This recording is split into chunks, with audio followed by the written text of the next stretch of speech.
We weave it together, coming up short and giving up never. Weave it together. Come along, come along, come along, come along.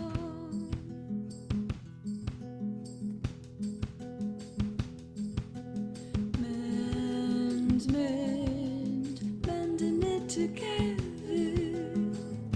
A world on fire can't last forever. We're gonna mend it together. A stitch in time is gonna save nine. A stitch in time.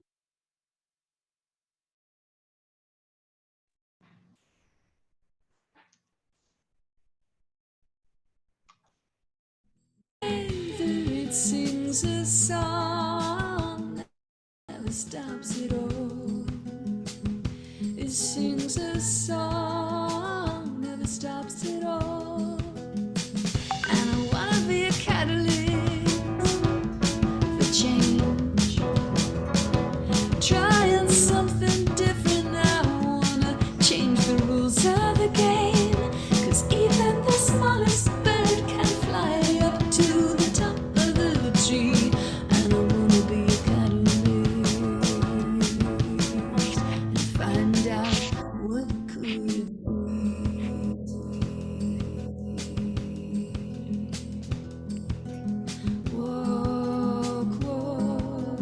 Walk along together, side by side, through this stormy weather. We're gonna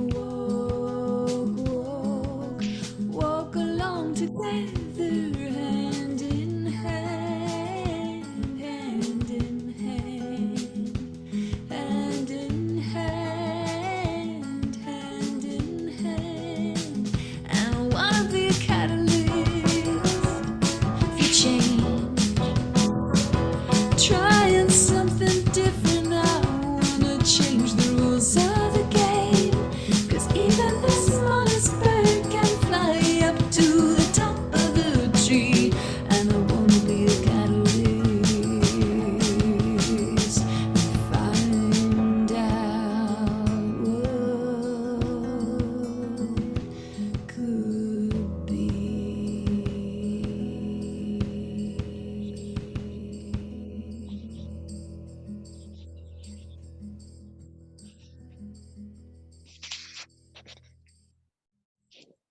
Good morning, good afternoon, everyone.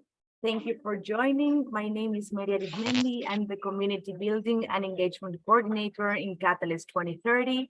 I'm so thrilled to welcome you today, whether you're joining from South America, that's our morning, from other spaces, it might be your afternoon. And while we wait for the other participants to join, because there are more people coming, I would love to play a video that's a warm welcome from Jerubi Limoria, our co-founder.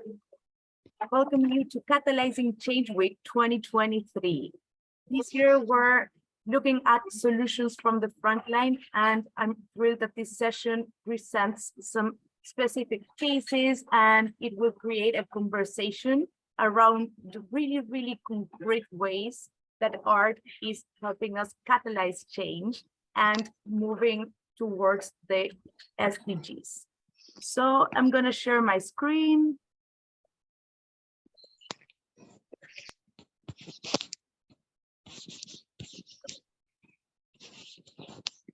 See? There we go.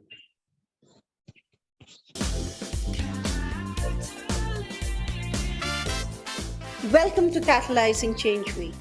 This year's Catalyzing Change Week is about solutions from the front lines by social innovators. In 2022, Catalyst 2030 concentrated its efforts on bringing proximate leaders and frontline solutions to the forefront. Collaborations led by members from the Global South produce groundbreaking reports on climate and transforming education, with an emphasis on offering local solutions. We continued our mission to create an enabling environment for social entrepreneurs to flourish by initiating a letter to donors, signed by more than 1,200 social entrepreneurs and innovators. The Catalyst 2030 awards ceremony was spectacular, and the awards themselves welcomed by the private sector, governments, bio multilaterals and donors. Catalyst 2030 as a movement is disruptive. One of the best things I think that's come out of Catalyst 2030 so far is incredible collaboration across the ecosystem that just didn't exist before Catalyst came into being. The thing I love most about Catalyst is that it's an open movement for social entrepreneurs around the world. I'd encourage anyone who's looking to be more connected with their local communities around social development goals to come along to Catalysing Change Week. Welcome to Catalysing Change Week.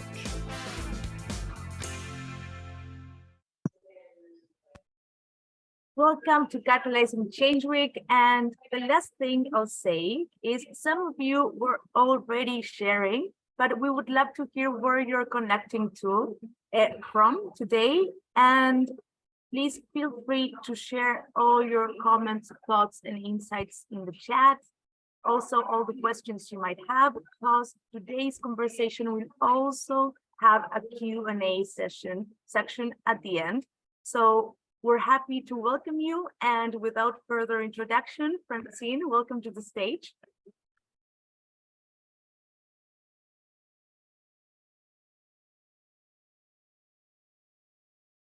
Thank you, everyone. Thank you. Welcome, everyone. It's a pleasure to be here. My name is Francine. I am the director of Plateau Cultural, and I am a member of ArtSi, Art and Social Impact Group, a group part of Catalyst 2030 that has just launched on Monday. At the end of this session, we will share with you how you can get involved with us in the group. And this is one of our initiatives. So sessions around where we're gonna be presenting case studies of cross-sectoral collaboration, exploring how art and creative industry can contribute to decision-making and on-ground implementations of solutions for the SDGs. So today we are going to present 3 case studies from 3 members of our group. So the first case study, I will be inviting Isabelle from Art or Econo TV to present a case on SDG 3, good health and well-being, and art as a tool for health and well-being globally. She's going to be in conversation with Isabelle from the World Health Organization. After that, we're going to present a case on SDG 4, quality education, School of the Impossible, greening the curriculum through a play-based learning approach, where me, Simon, will be in conversation with Ana from the Department of Education of São José in Brazil and Barbara from Education Scotland. And then we're going to finish with Ana Shvets from Thatcher's Arts Management and Arts Ambassadors in conversation with Paul Rosero and Margharita Brandt, showing how artists and scientists can collaborate on research embracing coral reef restoration. So each case study will present for 10 to 15 minutes. Then we will open 5 minutes for questions and answers in between each case study. And then we're going to close with some minutes of more broader and in-depth discussion about the general topic of our discussion. So if you do have a question, so during the presentation, if you come up with insights and questions, please drop in the chat, and then we can ask the speakers when we open for the Q&A. So I'm gonna now give the floor to Isabelle so she can welcome her guest. Thank you.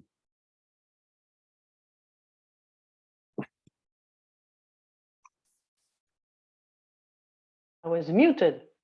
I was talking to myself. Thank you, Francine. Thank you to everybody to be here. I'm very happy to see that we have so many people who joined, and I know a lot of people who couldn't make it, but who will look at the recording, because we're going to have a recording. Like Francine said, yes, we did on Monday, because most of the people who are here on board on this side, so to say, of the screen, we are members of ArtSi that we co-founded all together with this aim to show how art can really impact different SDGs. I'm Elizabeth Markevitch. I founded Icono TV, which is a streaming platform which shows only art films. It can be documentaries, of course, and interviews, but it can be also, and we love that, art itself, meaning if we work with contemporary artists, we will work their video art, which are really very special works and things that don't necessarily have comments or whatsoever. It's really the power of the image. And we at Icono have been believing a lot about the fact that we can have a relationship to the arts on an emotional basis without talking. We tend in the art world to say that basically you can't have an art experience if you don't know about it. I claim to say that it's important to know about, of course, but it can come on the second stage. That basically I can have a relationship to the work of art without knowing anything. I'm ready to bet that most of you have a lot of music in your pocket. I doubt that you know everything about every single musician. Nevertheless, you have pleasure to listen to these musicians. And I think that art is the same. I can look, Botticelli or Vermeer or Rembrandt or Claude Monet and still just enjoy it without necessarily knowing who the artist is. Yes, if I know more, I will probably appreciate it better, but this kind of two-stage, which means that we have in our brain basically two parts. We have an emotional part and we have an intellectual part. And it's true that when we start to intellectualize, so to say, art, we tend to, it overcomes, so to say, and it can suppress a little bit your emotions. While if we don't take the intellectual part and we just look at art, yes, we're going to just appreciate. So Meri, by the way, if in the meantime you can just go on Icono TV and choose any of your favorite slow art films that you will find. I forgot to tell you that, but we're having so many of them. You can just feel free to choose and maybe share at some stage. We don't need to do it immediately because I want to talk first to Isabelle. But what is really interesting is I met Isabelle a few months ago and it clicked immediately. And what I didn't realize immediately, it was why we did click. And it's only when we started to build up our partnership that I realized that her initiative, which is part of the WHO organization based in Geneva, she called it Art Impact for Health and SDGs Initiatives. Isn't that the perfect fit to ArtSi, to everything we are trying to do? Basically, she, within the WHO, has already came up with this perfect title. On top of that, she did some partnership also with a worldwide organization, which is called the Global Social Prescribing Alliance, which wants to promote health and well-being through art. And by doing the partnership, I think she will say a bit more about it, but we did produce over 2,500 short films, only with all masters, with this aim to give you an art experience on a digital screen.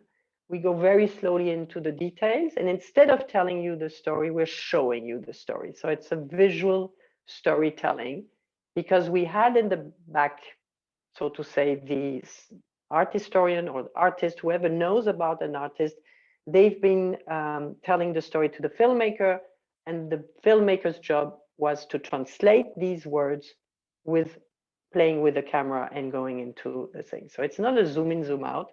It really goes into all the details and try to tell you a story. Isabelle, are you with us? Absolutely, Elizabeth, absolutely. Thank you. Welcome to be with us. I didn't want us to make a slideshow. I didn't want us to be too scientific, because I think we don't have a case study yet together, because we're starting this collaboration.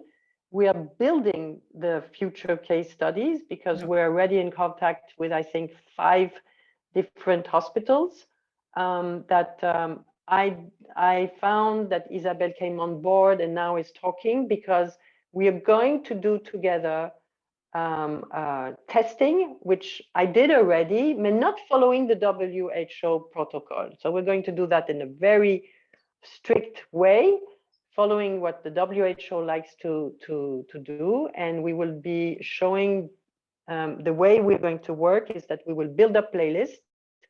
We will send them on specific screens, and these screens will be in hospital waiting rooms, with this idea that when you're going to be waiting, which most of the case, I can say that people are stressed or anxious because they are before a visit with the doctor, and they are not, they have no idea what is going to be which come out of this meeting. And by definition, we are always very negative about these meetings, so we arrive stressed.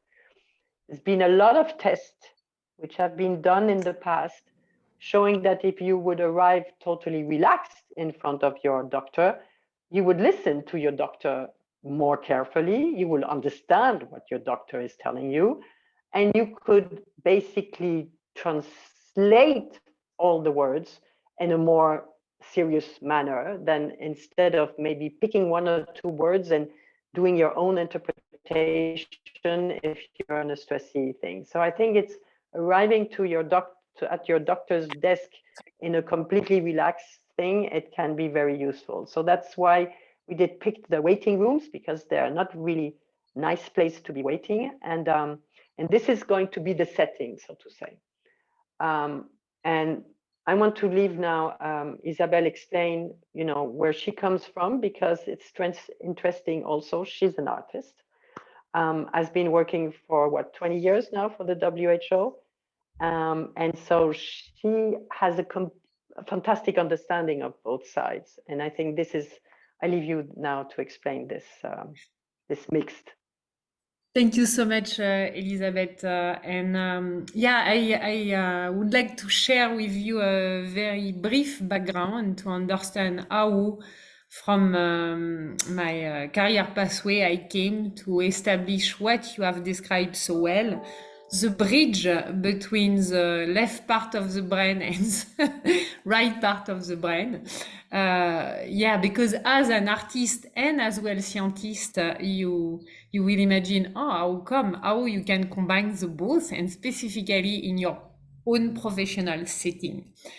And it was an iterative process. It was not like I came, in WHO to do what I am doing now. But I have been able to first work intensively in the area of evidence-informed policymaking for more than 10 years. So you can imagine it is the use only of data and to write, policy brief, specifically evidence brief to change, to inform the policy worldwide. And when I have done this process, very interesting process, because you are able to involve all the different stakeholders in this dialogue. In fact, I have realized when you communicate, even with the policymaker, researcher, or people in charge to implement policies, specifically people from civil society, you have mentioned entrepreneurs, for example, social entrepreneurs. It is not enough, in fact, to communicate with this type of figure, data, number. And when I have used my own art to to open the safety space with all these stakeholders and really to look, for example, not just health issue, but any type of issue related to SDGs, related as well to social challenge we face. I have noticed, in fact, it was more effective to communicate with art.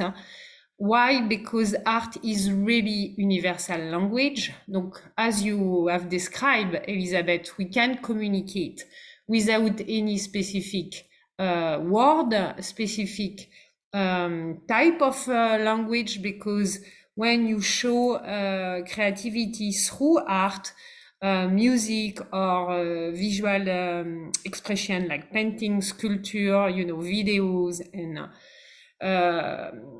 the relationship as well with, for example, the photography through, the beauty of nature we have around of us, immediately, all the culture, all the people over the world will connect on this expression. And for me, it was like an amazing discovery, because I realized how it was important to combine, the both. And I was so lucky because my own organization, World Health Organization and United Nations, they have been very receptive to use, in fact, art, and as well not just the art I have produced, but as well to include all the artists, those artists over the world, to communicate about societal challenge, specifically through art expression. And in this regard, we have been able to test this process to communicate with art with the realization of several art international exhibits, specifically in United Nations in Geneva, in the Palais, on different important topics like the violence against women, but as well to present the Sustainable Development Goals with art, and during the pandemic to reflect about how you can develop a resilience pathway from the individual perspective to collective vision. Donc it was amazing to realize how you have so many artists in the world, are not as well known, are not visible, and how this movement, because it is about a movement, is not static. It is to completely, in terms of leadership, revisit, in fact, the way we are doing that, and art is perfect to do it. It is what I call organic design. And when you use art, you can do this type of design, and you will involve, some artists are ready to share their creativity, but for social purpose, and to make the difference for the life of people. And specifically, the impact of art is very well used and as well accepted in hospital setting. And it is for this reason with Elizabeth we have really clicked together, as she have very well mentioned, because when you start to bring art inside of the hospital, the experience of the patient will change totally. And as well, we have demonstrated that it is effective from the local level, from the bottom-up level to the international level. Donc, and it is effective as well for any type of audience, any type of stakeholders, because our faculty as human beings, it is to really look beyond, you know, the cultural barrier, the cultural belief as well. And art have this power, and specifically, of course, when you are, you know, sick, and it can be any type of illness, sickness. You have the opportunity it's like a contemplation of art, like Elizabeth have very well described, and that will change. And we have already some evidence about that, how that change the state of your mind, and we have again a lot of evidence about that. I can share more evidence to your next. Isabelle, am I wrong to believe that in fact our collaboration is in fact complementing everything you've been doing until now, because we're bringing all masters, which is most of the time not the case, because I know at least most of the hospitals, which are kind of avant-garde in their way by bringing art, you have more maybe in America than elsewhere, because they tend to have a bit more money, but they do, some of them are building collections. But of course, they're building collections with contemporary artists, or they would commission an artist to do a wall or something like this, which are fantastic. I mean, there is nothing against, on contrary. But with us, there are two things we're complementing, so to say. I want to believe is that first we bring all masters, and second we're bringing moving image. Yes. We're bringing film. And we've done this statistic. I did it in London, where the Royal London Hospital, where we were testing. There's been this test, which is statistically impressive, is that if you are anxious or stressed, and you're looking at a work of art, you tend to, the cortisol level drops instantly, minimum 60%. Some people can just go away. It depends how deep their stress is. And this is what we're going to basically confirm with your way of testing and the way of the WHO to protocol, but we all know that it will work. So there is no doubt about that. Mm-hmm. But what is interesting also is that there is a number which says that when people go to a museum, they don't look at a work of art more than 5 seconds. I claim to say that because they don't know how to look at it, meaning they hardly see it in a way. They don't, their eyes is not trained. But with us, because it's moving image, they stay in it, and they are maybe a little bit mesmerized by this kind of hypnotic state, because we also tested that basically when you're looking at a video art, you are in an hypnotic state, which means you're using your alpha frequencies and everything. So yeah, so that's what I wanted to maybe complement, which means that for you can offer now the full palette, like we say in French, the whole scope of art and all the different experiences. Absolutely. I think that we don't have so much time, so I don't know if you want to share, if there is something you want to still share before we pass on, and maybe we can find each other back in the Q&A and things like this if you stay with us. Absolutely, Elizabeth. Yeah, just to reinforce what you say about the perfect complementarity. You know, we have build, we have establish, and that is very powerful, because it is really about what you describe, how you complement as well the different experience, because for example for each individual it will be unique experience. Me myself, I have been able to test the impact of the music of my art, for example, and to really integrate the effect of that, specifically about what you have mentioned, Elizabeth, very important. It is how, for example, this effect, like the moving visual art or the effect of the music, help you to remove, this mental mental energy, I will say, this constant voice, you have in the head, and really to experiment the full experience of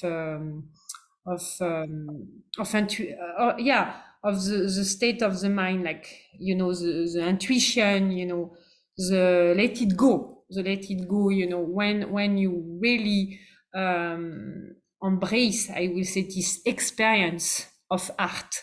And definitively agree with you, it is a question of training, appetite for art, because I think the people, and it is quite sad, have not been able to really understand the importance to stay in front of this type of contemplation of moving visual art.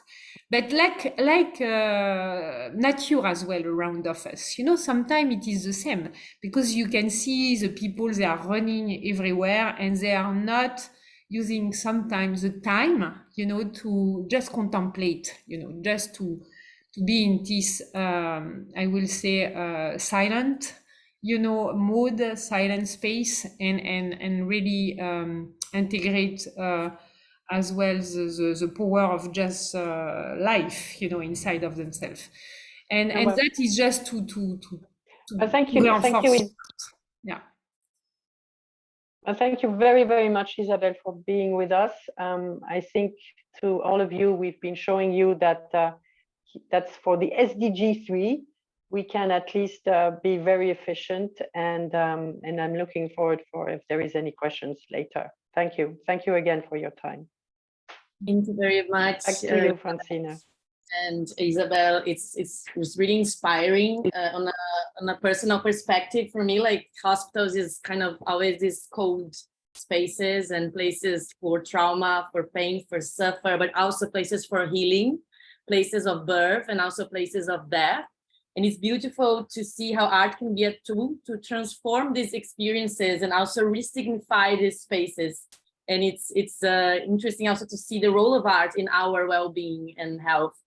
So yeah, it's a beautiful project, and I would love to give now the chance for, like, we have 3 minutes to, if anyone has a question, a comment, please drop it in the chat, and we can send it and guide it to the speakers.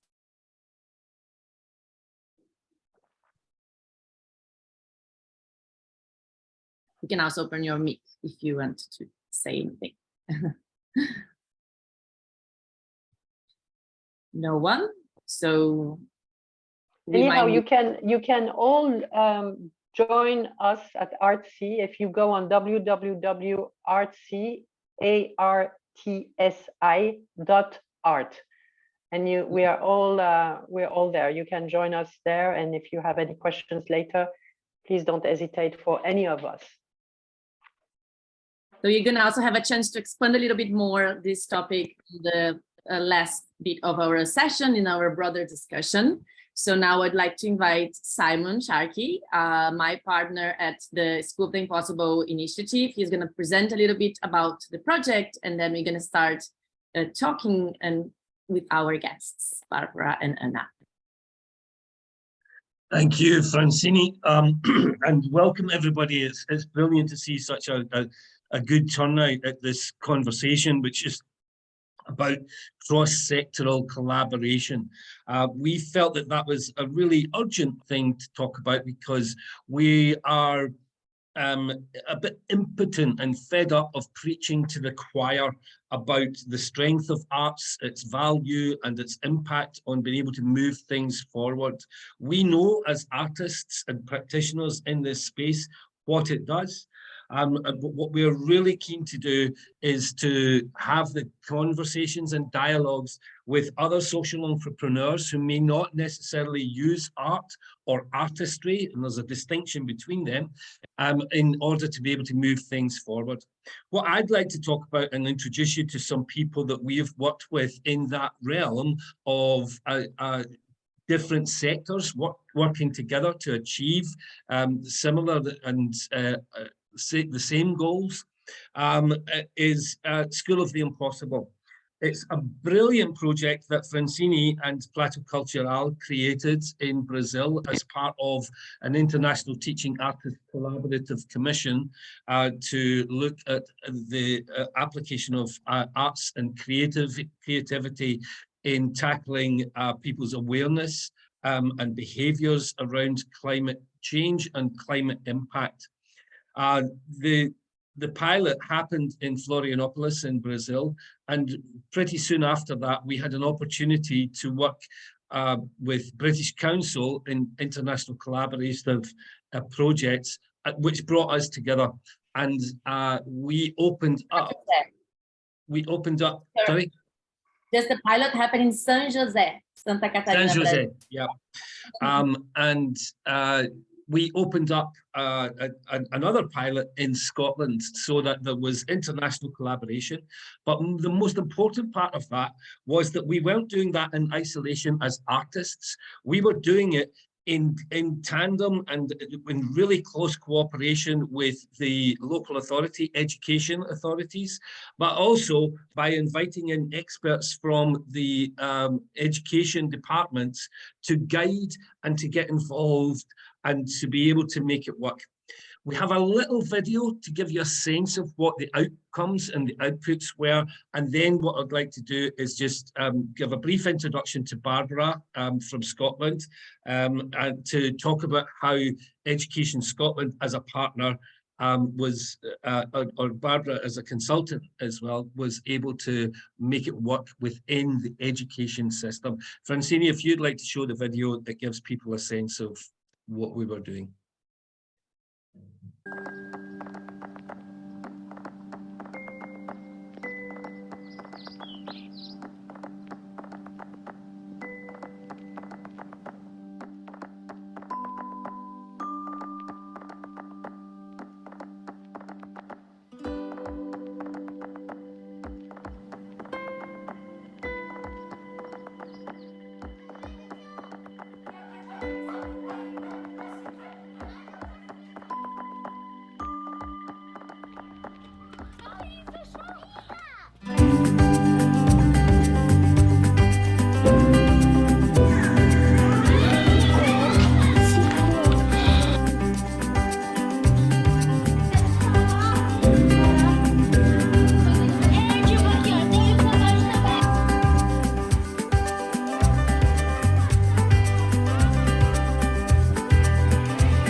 Brilliant. Thanks very much for sharing that, Francine. It's always brilliant to see the work at work with the, and how it impacts those young children's lives and in the communities.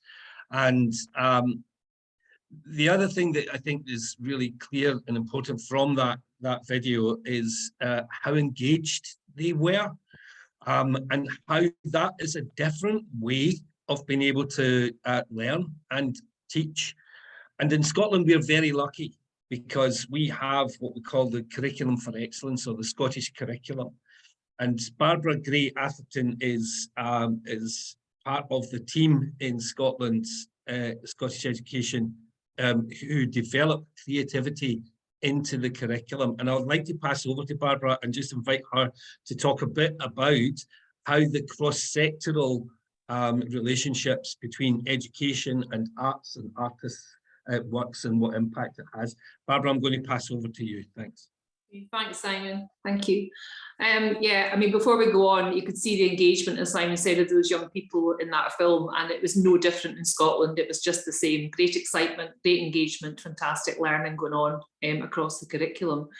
As Simon said, my role was to advise on the translation of the Brazil programme into Scottish curriculum outcomes. And it was a massive privilege to be involved in such an innovative project, a project which brought together the global environment and creativity in education, which really excites me, since my title is I work in the creative learning team at Education Scotland, which is the advisory board for Scottish Government. Fundamentally, the Scottish curriculum is underpinned by 4 capacities or purposes. And all learners are supported to become successful learners, confident individuals, effective contributors and responsible citizens. And you can just hear the words there. I mean, these are the purposes of our curriculum, which I think, as Simon says, is exciting. It leaves a lot of scope for creative approaches to learning and teaching in the classroom.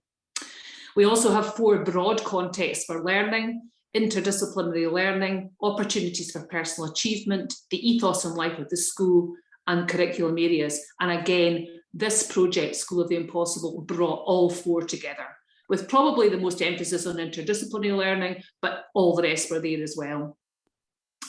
The content of our curriculum is presented as experiences and outcomes, and what's important there is that they do provide guidance for teachers on what to teach, but they also provide guidance on how learners should learn, and we go for we promote a very experiential way of learning. So this immersive experience absolutely, did exactly what we wanted to see. Learning for sustainability has always been part of the Scottish curriculum, and we've got a Vision 2030 statement report that all learners have an entitlement to learning for sustainability, and that every school should have a whole school approach to learning for sustainability. That's a requirement of all schools in Scotland. And in 2019, an action plan set out by the government describes how those recommendations will be implemented. Just as another relevant part of the tapestry, Scotland also has a national creative learning plan. This is something that I'm very much involved in, and our mission is to embed creativity at the centre of Scottish education, essentially. So we're talking here about the arts, yes, but also, creativity in the round. So the School of the Impossible, I mean, for me, just realised the true potential in a number of ways of Curriculum for Excellence. Simon spoke about the partnership, the meaningful partnership between the local authority, the school, the artists, the educationalists, and all the joint planning and delivery that went on behind the scenes led to a very dynamic learning environment. To support the curriculum planning, each project episode was mapped to the relevant experiences and outcomes, so the content curriculum was already clear for the teachers so they could get immersed rather than the excitement of the creative side of things rather than get bogged down in the content. The theme, as you'll see, obviously is on sustainable development, and the creative approaches in the narrative were just, as Simon said, they excited and they engaged the learners all the way through the experience. The arrival of strange scientists and then a time-travelling bookshelf arriving and a portal and a journey to it continuously fascinating the learners. And of course, the visit from Masami, who it comes from the future, were absolutely magical. Importantly as well, throughout the project, the activities were stimulating, they were learner-led, problem-based and collaborative, and those themselves are integral features of what we would consider to be best practice in Curriculum for Excellence. The showcase events at the end provided a platform for the sharing of the learning with not the sole intention, but certainly with one of the intentions of provoking the community into more positive actions around climate change. And after all, that's what this is all about, saving the planet. Yeah, just great stuff. Let's have it in all schools in Scotland, Simon. I wish. We do have plans to be able to expand the project across the world and build portals that can talk to each other. But Marcia and Francine, would you like to talk a wee bit about how that cross collaboration works between you in Brazil and internationally? Yes, so yeah, the project started in San Jose, and the Department of San Jose is our key partner. They were with us since the beginning, and they co-created this initiative with us. And I'd love now to invite Ana Carolina to share a bit about the experience from their perspective. So I'll just share my screen so I can present the slides. So welcome, Ana Carolina, and thank you for being here. Thank you. Welcome, everyone. I work at the Department of Education, and in 2021, our purpose was to add innovation and technology into education.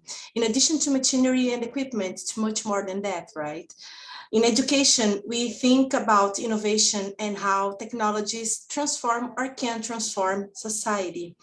And in this scenario, we were invited to learn about Projeto Escola do Impossível, in Portuguese, the School of the Impossible, a pioneering hybrid teaching project here in Brazil designed for elementary school that discusses climate change through an immersive, gamified experience.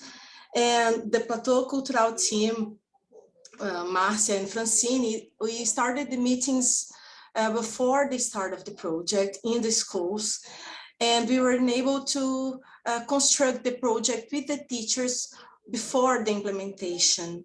In this sense, the teachers, they acted as creators and collaborators of the project. It was very important, their participation. Our biggest challenge was to encourage those teachers to put the project into practice, aiming the effectiveness of the actions. The collaboration of the teacher and the pedagogical team is very necessary. And in the words of a school principal, the teachers were worried since the focus at that moment, 2021, was the recovery of learning on the return from an extensive pandemic period. At the same time, they were curious about the proposal because it was something new. It was very different from everything that we have heard before. So surrounded by a lot of imagination, creativity, care, and specific planning, the professionals were from fright to enchantment. Everybody waited for that moment of magic.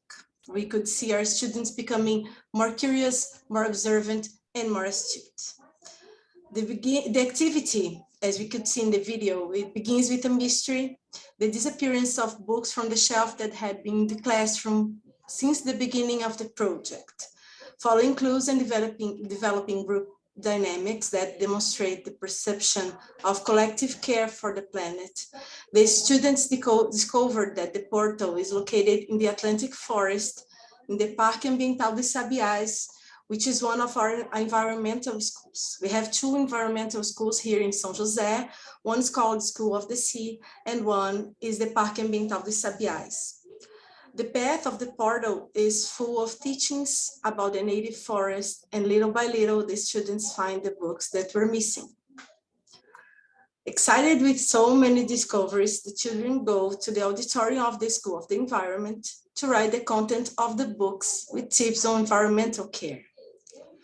Using their imagination in the portal that makes the connection between past and future, they were able to unravel several riddles, mysteries, and becoming awake and making the people around them awake, gaining experiences and knowledge.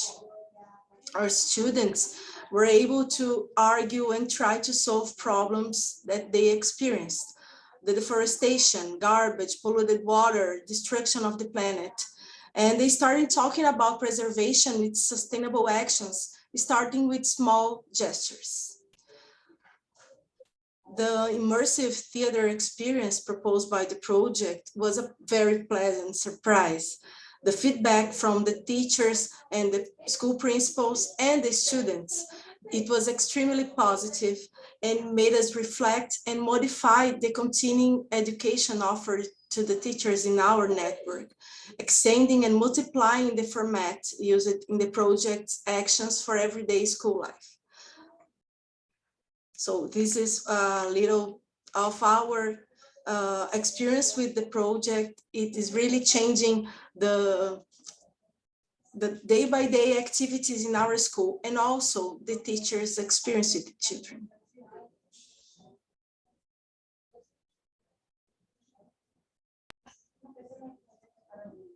Thank you, Anna Carolina.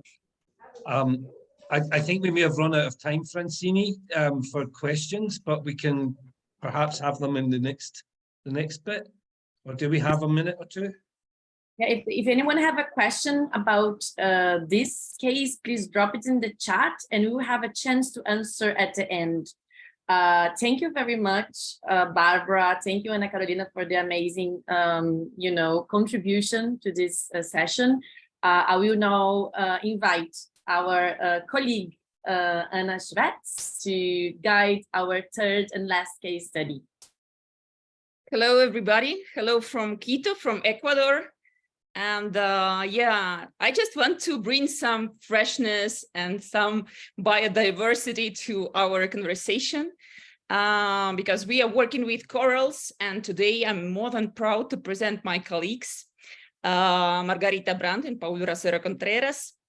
And I was always the luckiest person to witness the collaboration of science and art.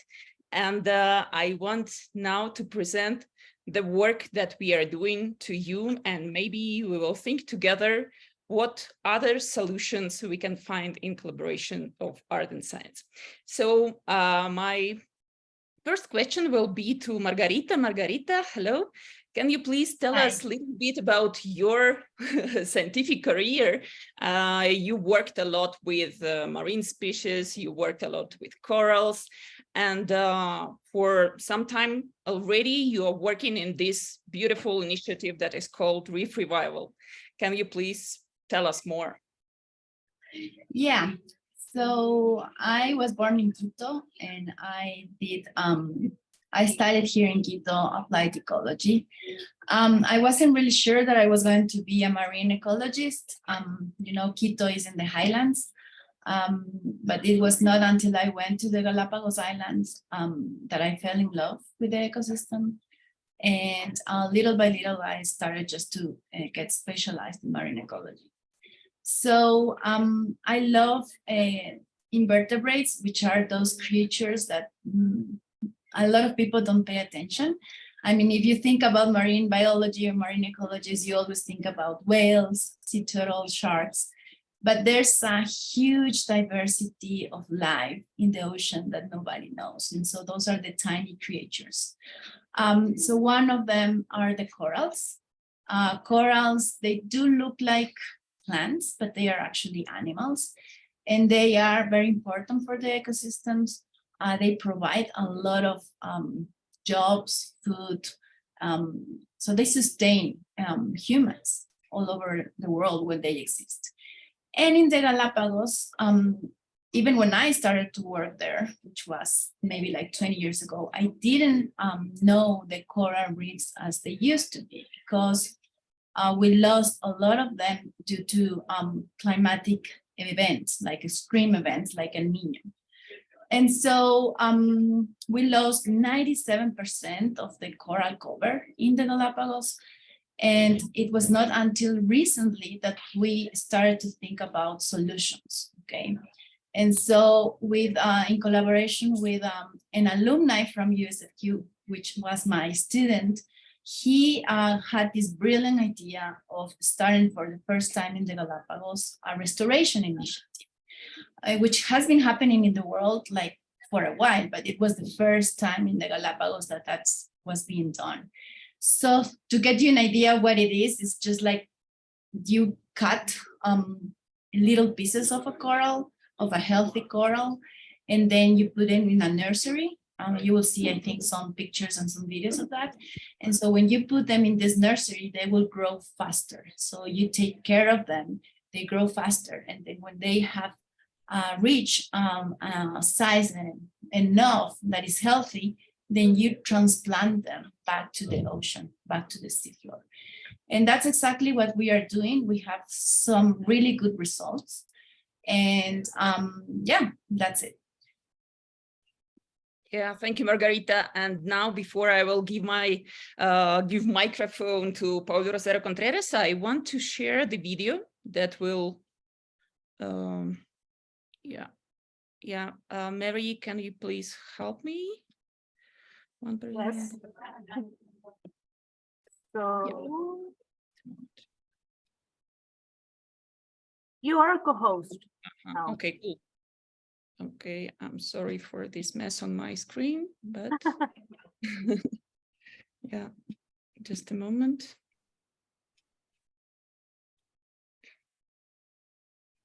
Yeah, here I will put it on the screen and cut for the moment the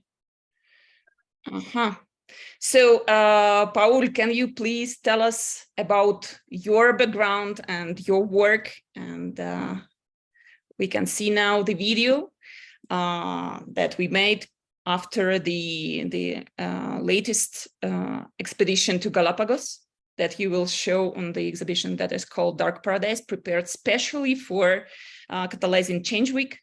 Paul, tell us more about your vision, your artistic approach to the problematics of life below water. Okay, well, good morning, and thanks for having us, having me. It's been pretty interesting what I've heard so far. So, okay, we are collaborating along with Margharita for a couple of years already. This is the second project we are carrying out in Galapagos. This one, as you can see, is focused on this nursery that Margharita and Nicolas Dávalos have been growing and caring for more than a year. So we did in the past another project related to another coral living and adapting to acid waters, or let's say the acidification of a water column because of volcanic activity. So the first project we did in this underwater volcano in the Galapagos, trying to understand this proof of resilience, let's call it in that way, how these corals are adapting to this acidification. And in this case, it's pretty much after the successful setup of this nursery, in which we jump in to collaborate in a research related to bioacoustics, related to how sound affects or influence as a stimuli to the growing or the process of growing of these corals within this context within the nursery. So that, let's say, is the perspective from the arts, from the sounds, from the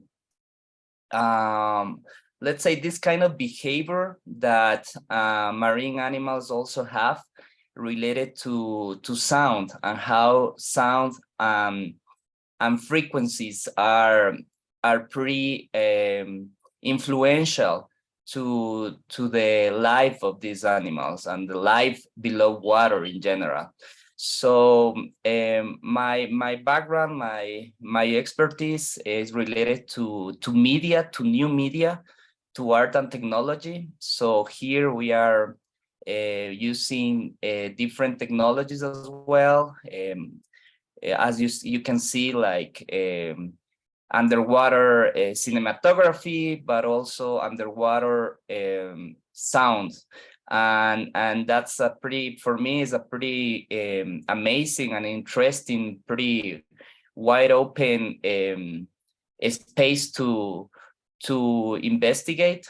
So we are kind of happy to continue this collaboration with Margharita and Nicolas. So this is just one video that is probably, let's say, the documentation of the transfer of these corals, of these pieces of corals from the nursery to their new place. Let's say the place where the site where we are restoring.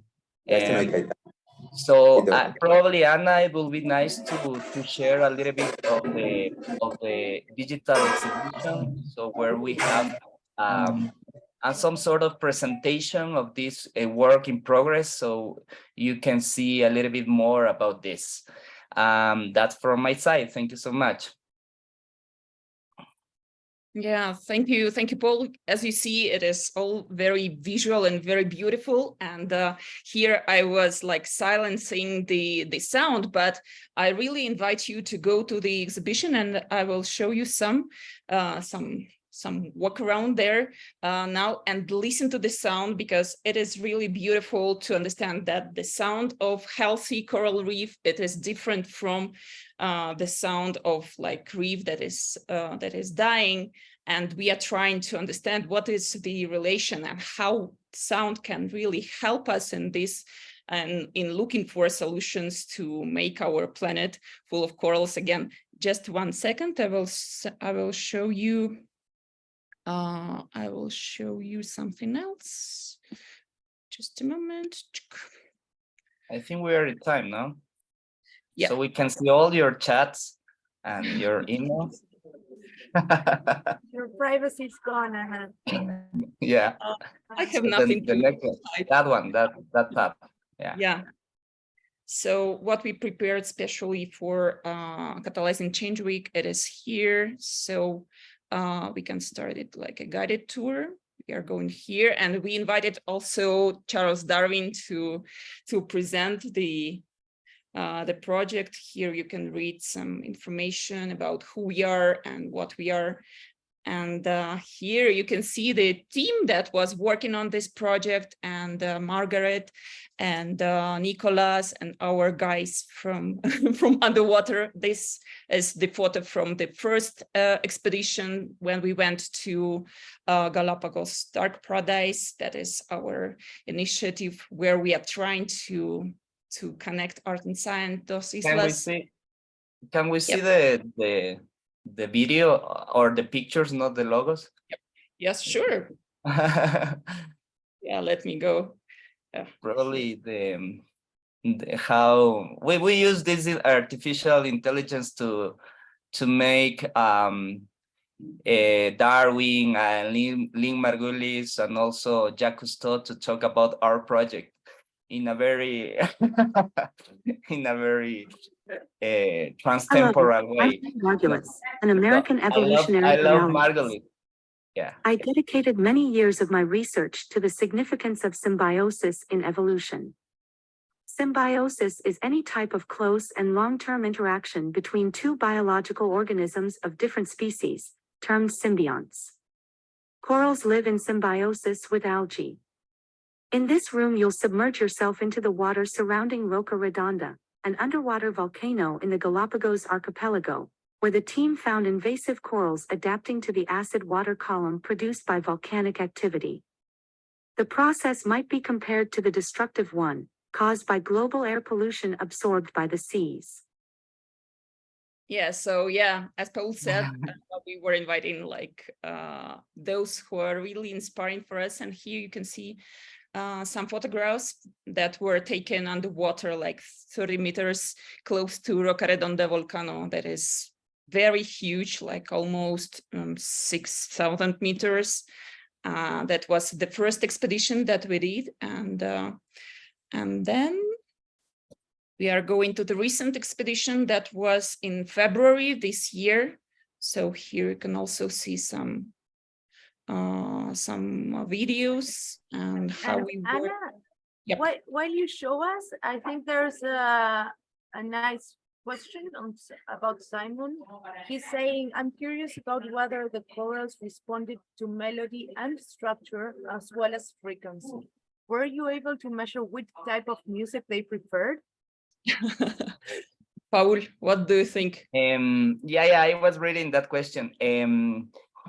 Not, we are not still yet regarding type of music, but in the past I did another project related to how different musics translated into the ultrasonic range affect, for instance, bacteria, right? So I can say that there is an affectation and there is a difference according to the type of music. But so far, regarding the chorals, we are mostly using soundscapes. So a soundscape that reflects a healthy patch of corals and another one that represents a site, a patch of coral that is more or less healthy, and the other one that is totally healthy. So we designed this experiment based on these three differences, right?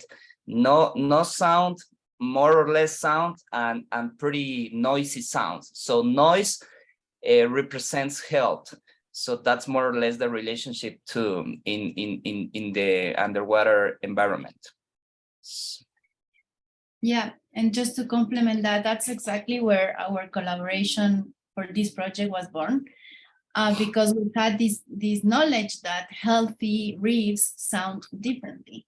And since Paul has like a lot of experience with the sounds, then he's basically measuring that. I think we are also having, we're also planning to do that, to do this type of test in the lab, as the question was asking. So what are the sounds that are really promoting a faster growth in corals, for example? And so, yeah, we're just starting this collaboration, but it seems that it's going to be really exciting. Mm-hmm. Yeah, so if you have another question, yeah, we can keep talking. There was another one. Yeah, I think Margharita, it will be interesting to listen to you in terms of, do you have something that really artists and guys from this field can open to you? Like you're as a scientist, like having all your information in mind, but sometimes Paul can offer something and you can say, wow, this can be interesting, that can be open some new vision. What do you think? Well, I think it's really related to the question, because I think it's very scientist, okay? And so when I invited Paul to collaborate here, I was like, okay, let's describe the sounds of the different reefs, the damaged reefs, the healthy ones, and that's it. Let's document that. But he actually came in saying, oh, but what is the opposite? What if we put like sound in the restoration nurseries so they can grow faster? So it's like a feedback. And I think that's a very artistic way of thinking, because it's, I don't know, it's different. And also it was part of his, trying to see the other side, right? And so, yeah, I think that's it. And also, I was thinking also for the first two exhibitions, that actually, I think science are bored. And when we want to actually convince people that, it's worth protecting reefs, or it's, I don't know, we do need artists, right, for that, because they can make something really boring, really pretty, just like the videos that you've made. And that is going to touch the sensibilities of the people, right? And I think that's totally necessary. Okay, cool. Paul, if you have something to finalize our case study. Yeah, probably related to the same idea of collaboration between art and science. Yeah, okay. For me, for me, what I can see is I did studies in art and also in science. So and in our university, we manage, or let's say the philosophy on which the university was built upon is liberal arts. So basically, we are kind of pretty curious, digging in different fields. So I studied there first, and then did these different studies. So I tend to kind of switch my mind and trying to see the problem or the project from different perspectives. No, so with Margharita, these collaborations has been very fluid, pretty like easygoing, you know, because I think we respect and we admire each other, so we can let's say understand different point of views and see the value from these different differences, right? So I think that on that relies the successful collaboration between us, right? And also, let's say, because which is very important, is they finally, artists or not artists, scientists or not scientists, we live in the same planet, right? And these problems are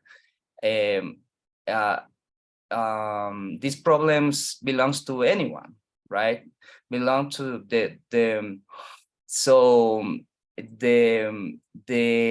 we are in this context pretty much with this 2030 agenda, in which are described probably the most important challenges of our generation, right? So this involves everyone, regardless of what work you do or what studies you did, etc. Right? So I think it's pretty natural to bring together a team of people from different expertises to tackle an issue like this one. So I think is a good way to go.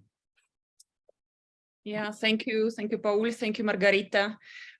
Thanks thanks to all the guests that are listening us now. Yeah, Francine. Yeah, thank you so much. Thank you very much. I would like to now call Simon to guide our last part of the discussion. Brilliant, thanks, Francine, and thanks everybody for the contributions. I'm desperate to know more about all of it, and I had this imagination of how Mozart playing to these chorals might make a difference if it was Jay-Z or something like that. I'm curious to what fun could be had in amongst that really serious subject matter. There's so much scope. It's absolutely brilliant and fascinating. And what you were saying there about we're not just scientists, and we're not just artists, and we're not just educationalists or artists. We all have within us artistry. We can and do awaken the potentials of seeing the world in different ways. And it's when art and science, or education and science, or business and science and arts all become part of the same purpose, to look at the SDGs, to look at the things that are affecting us.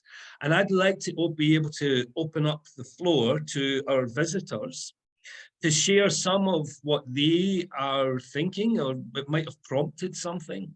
And also, one of the things that ArtSi is intending to do is to run surgeries where we can have sessions where we're bringing our creativity to the fore, to be able to discuss how we might tackle intransigent and difficult challenges that other sectors might be leading.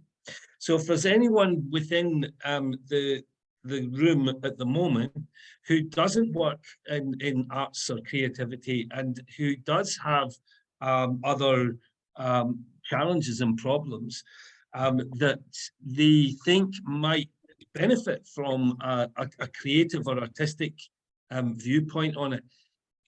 Please share that with us, and or if you have any questions, comments, observations, put your hand up and let's start talking now from ArtSi and the wider community.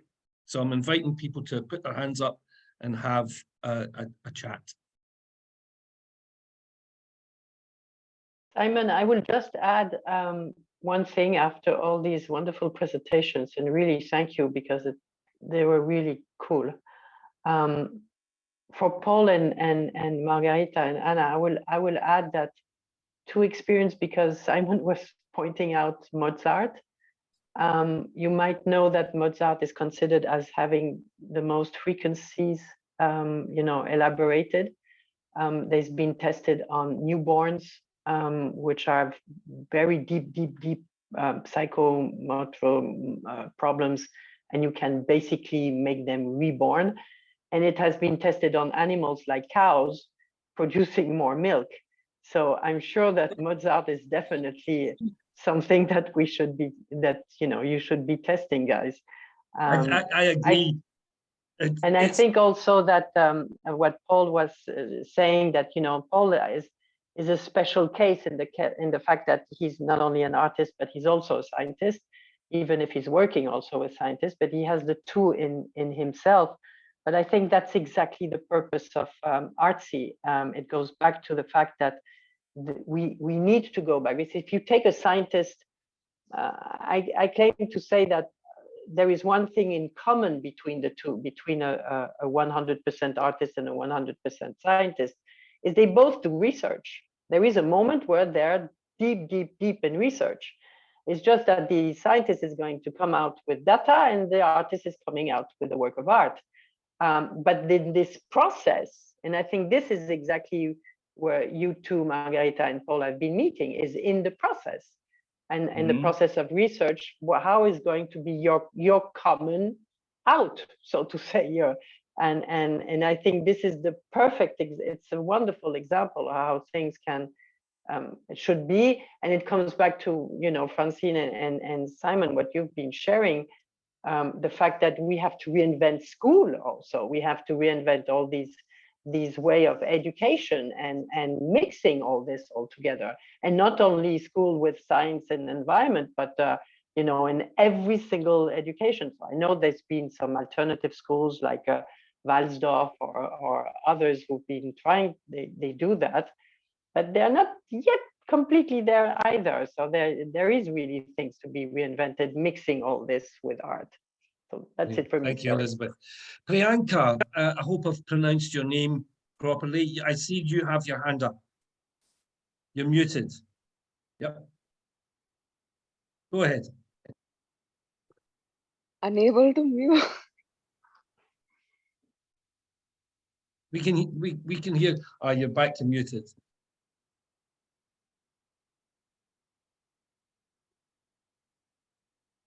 Here you go. Right, good. Yeah.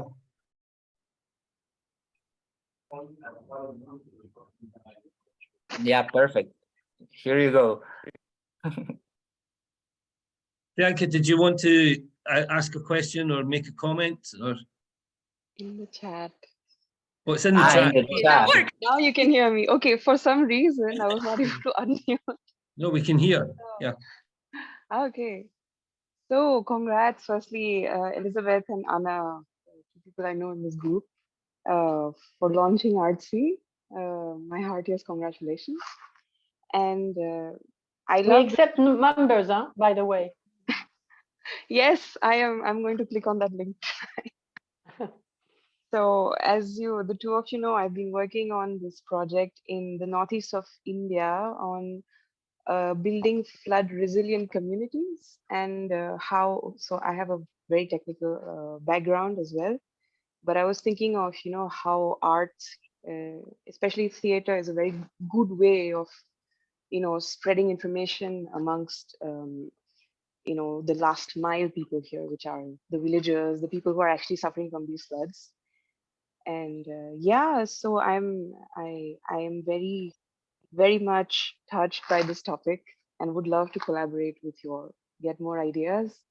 And especially that AI one just blew my mind. I was thinking of how you could recreate these historical figures to, speak about how to build a resilient community in these areas.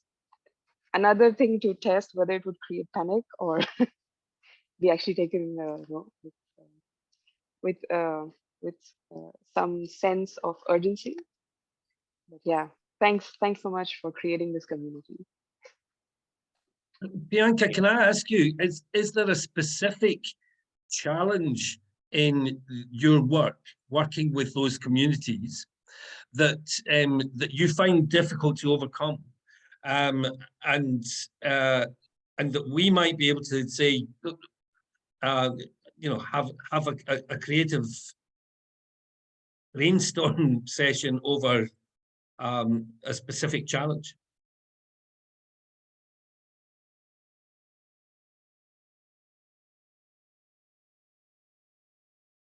Sound. Hi. Yeah, you're muted again. Yeah. There we go. Now? Yeah. Okay. So a quick elevator pitch on the project. So it's with the Indian Space Research Organization, who have used satellite data to create alerts, flood alerts, 48 hours before a flood event, but it's only like 70% accurate.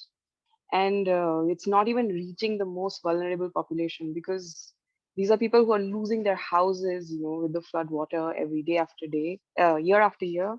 And this community is actually in the northeast of India, in Assam. That's where I'm from, by the way.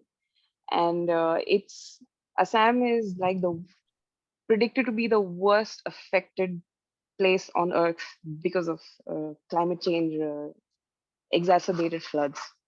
So I was studying how the India Space Research Organization is creating this technology, but it's really not reaching the last mile. So I was working with one of the scientists there, because I was working as an artist, to see how you can bring theater, bring local oral traditions that have existed since so many years, which are taken much more seriously than just some SMS saying, "Hey, you'll have a flood in 2 years, 2 days time," when these people probably don't even have phones for these SMS alerts. So would love a brainstorming session. And yeah. I think that this is an instance where arts saves lives. I mean, it totally does, because satellites and science and new digital technology as communication modes do not always reach the people who are most affected. And there is a story about when the tsunami hit Japan. The people who knew the story, and it was from an old folklore, an old folktale, and that had been passed down as a part of an oral tradition, who knew the story about when the sea goes out, then run to the hills, and that saved lives. And what you're doing, by the sounds of it, is planting generational data and information in the form of theatre and storytelling that passes from generation to generation. And yes, it's really, really effective. It's a brilliant example of how arts and artistry can have an immediate impact on people's lives.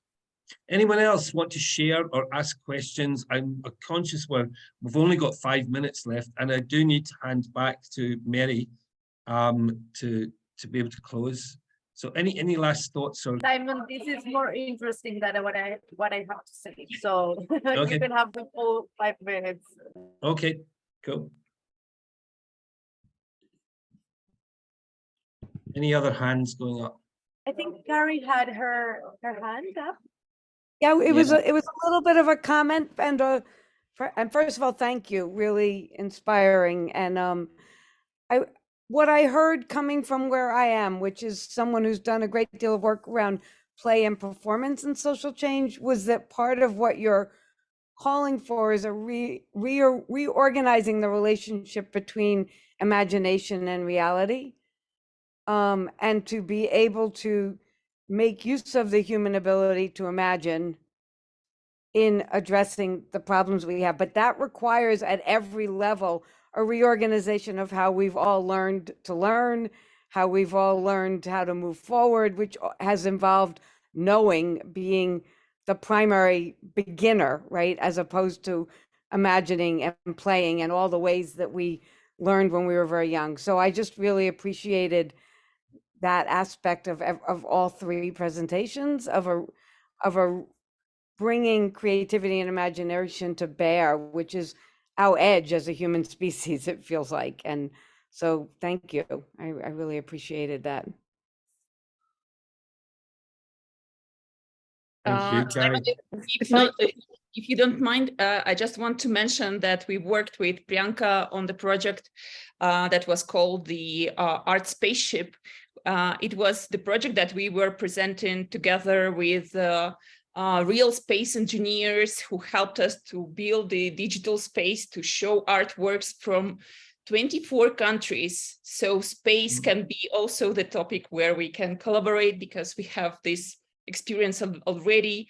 And for example, about Paul and me, we met during Antarctic Biennale project that was several years ago. We also connected there people from more than 30 countries. It were like 90 people, like scientists, artists, musicians, researchers, and so on. So we have these great examples when people from different disciplines, from different backgrounds and fields can collaborate to look for solutions. To tell the truth, personally, I don't believe to politics. I believe that intelligent people, as we are from different backgrounds, can unite our forces to go and to achieve something that's related to SDGs, to goals, to challenges that we all have to save our planet. And being the person that is not so abstract, I really want us collaborate to go to real results, like feasible results that we can achieve together. That is what I wanted to add to the conversation. Thank you. Brilliant. Thanks, Anna.